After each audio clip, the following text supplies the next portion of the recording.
into center. Lafleur with a burst to speed. Works through shoots. In the King zone. Lafleur in the slot. Shoots. Score!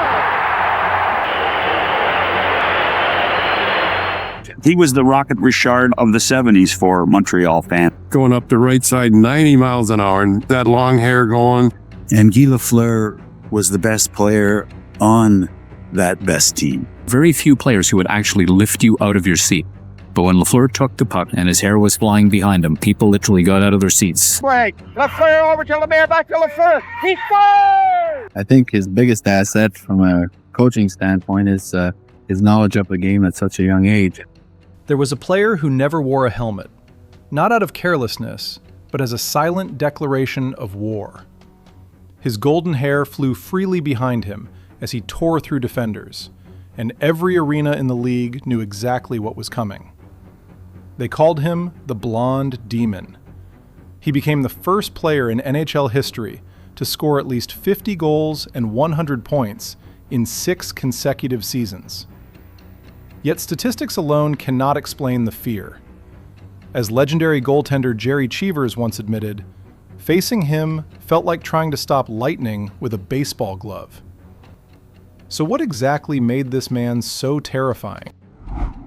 His slapshot was not simply a scoring technique. It was a psychological weapon that haunted every goaltender who stood between the pipes against him. What made it truly terrifying was not just raw power. Experts estimated his slapshot reached speeds comparable to the hardest shooters in the modern game, well above 100 miles per hour. And remember, this was the 1970s, when sticks were still made of wood, not carbon fiber, when protective equipment was far thinner and far less advanced than what players wear today, and when goaltenders had nowhere near the body armor that modern netminders rely on. In that era, a slapshot of that velocity was not just dangerous, it was genuinely life-threatening. What separated him from everyone else was the combination of that raw power with pinpoint accuracy. He could carry the puck across the blue line at full speed and still place it into the deadest corner of the net. As legendary New York Islanders goaltender Billy Smith put it, he had an incredible slapshot. He could take the puck across the blue line and fire a slapshot more accurately than anyone. A guy who shoots that hard and that accurately, that is what truly terrifies goaltenders. Boston Bruins head coach Don Cherry did not hide it either. Our goaltender Gerry Cheevers genuinely lived in fear every time he had to face this guy. Then there is the story that Dave Tippett still tells today. He watched him fire 50 consecutive slapshots into the crossbar during a morning skate. But when the game started, that first slapshot came in low and shattered the toe cap of Tippett's skate completely. I watched him hit the crossbar 50 times, Tippett recalled, and then in the game he went low and broke my toe cap. Scout Paul Dumont, who had watched him since his junior days, said it plainly. Even as a young player, he already had a booming slapshot that was simply in a class of its own. People saw the elegance. They saw the flowing hair, the effortless stride, the artist on ice. What they did not see was what happened hours before any of that. Legendary coach Scotty Bowman once revealed that when you shook his hand off the ice, your own hand would be completely swallowed, consumed by a grip that belonged to a man with forearms like the cartoon sailor Popeye. Beneath the glamour was a physical strength that most opponents never anticipated until it was too late. But the hands were only part of the story. He would arrive at the arena as early as 2 o'clock in the afternoon for an 8 o'clock game. Alone in the dark, he would fire hundreds of shots, again and again, until the movement became instinct rather than thought. His teammate Serge Savard noted that he was often the last to complete a new drill in practice, because he preferred feeling over instruction. Yet in actual games, he executed those same movements more perfectly than anyone else on the ice. Joe Sakic said it directly. He was always the first one on the ice at practice, firing hundreds of pucks before anyone else even arrived. That level of dedication made you afraid to face him, because you knew exactly how prepared he was. In the 1970s, NHL hockey was not just a sport. It was organized warfare on ice. Punishing hits, bare-knuckle fights, and deliberate attempts to injure the opposition's best players were not accidents. They were strategy. And he was always the primary target. Boston Bruins defenseman Mike Milbury made no attempt to hide his intentions. He publicly declared that he would take the Canadiens' number 10 apart, and that he would not leave Boston Garden in one piece. Most players would have felt that weight. Most players would have looked over their shoulder. He simply skated out and scored. In a game where Milbury and his teammates repeatedly hunted him across the ice, Montreal won 2-1. Both goals belonged to him. His longtime teammate Mario Tremblay understood what that meant. At 18 years old, sitting on the bench of the Canadiens, I used to tell myself how lucky we were. We actually got paid to watch him play every single night.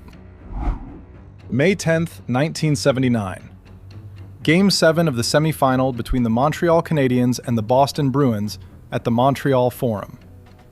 Boston was leading 4-3 with less than 2 minutes remaining. Don Cherry's team was 120 seconds away from eliminating the defending champions. Then came the mistake that changed everything. A careless line change gave the referees no choice. Too many men on the ice. Montreal had a power play with 1 minute and 14 seconds left on the clock. What happened next has never been forgotten. He received a drop pass from a teammate on the right wing and accelerated with the kind of speed that made defenders look as though they were standing still. His golden hair swept back behind him. He did not hesitate. He did not look for a pass. From the right face-off circle, he unleashed a slap shot that gave Bruins goaltender Gilles Gilbert absolutely no chance. Montreal won in overtime. The Canadiens claimed their 4th consecutive Stanley Cup. Don Cherry was fired. He carried the memory of that night for the rest of his life. And Gilles Gilbert, the man who watched that puck pass him, never truly recovered. His career at the highest level effectively ended there.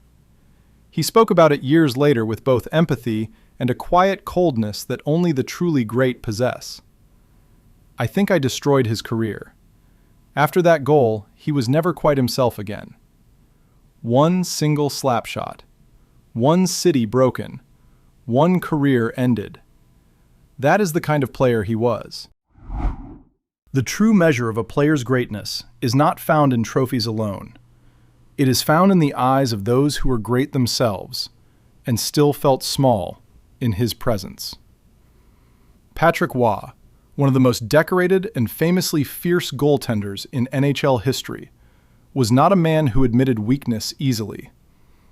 Yet after being beaten twice by him in a single game, at 37 years old, playing for the New York Rangers late in his career, Roy could only say, "Thank God I did not have to face him more often." Super Mario grew up in Quebec worshiping him. He called him the greatest idol of his childhood, the player who showed him what was truly possible on a sheet of ice. And then there was Wayne Gretzky, the man who would become the greatest scorer the sport has ever seen, once admitted that the first time he shared the ice with him, he felt his breath stop, simply from standing in the same rink as the blonde demon. There is one final story about him that no sports science textbook can fully explain. He smoked 2 packs of cigarettes every single day. And he did it while being one of the fastest, most explosive players the NHL had ever seen. This was confirmed by both Scotty Bowman and Joe Sakic. Between periods, while teammates were catching their breath and rehydrating, he would quietly disappear into the bathroom for a cigarette. Then he would step back onto the ice and leave every opponent behind him. Sakic, who shared a room with him during his final seasons with the Quebec Nordiques, put it simply. He still smoked in the bathroom, but when he got on the ice, he was still the fastest man out there. Think about what that meant for every opponent on that ice. They were gasping for air after battling him for 60 seconds. and he had just finished a cigarette. It did not matter what the science said. It did not matter what should have been physically possible. The rules of human limitation simply did not seem to apply to him. He left us on April 22nd, 2022. He did not need to be the biggest. He did not need to be the most violent. He needed only to step onto the ice, let his golden hair fly free, and remind every opponent in that building that there are certain forces in this world that simply cannot be stopped. Share your most memorable impression of the Blonde Demon in the comments.